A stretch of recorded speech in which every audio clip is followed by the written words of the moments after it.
Tapi pada prinsipnya Nasdem tuh siap untuk jadi oposisi nggak sih? Siap.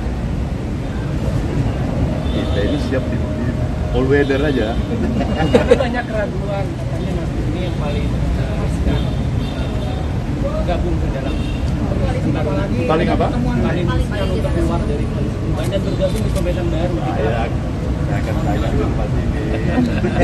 Kemudian saya tanya lagi nih siapa nih? Hah? Terakhir baru saya minta pendapat dari Presiden kita ini ya. Ya, atau Mas Anies itu saya tanya pendapat dulu. Artinya begini. Mungkin di antara kita semuanya mempunyai satu kesamaan, satu tekan, satu bahasa. Kami ingin memberikan yang terbaik untuk perjalanan proses perjalanan kehidupan bangsa kita dengan demokrasi yang ya.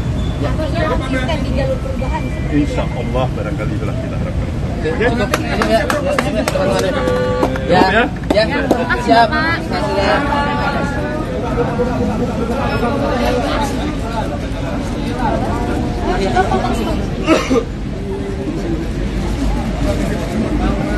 Download Tribun X sekarang, menghadirkan lokal menjadi Indonesia.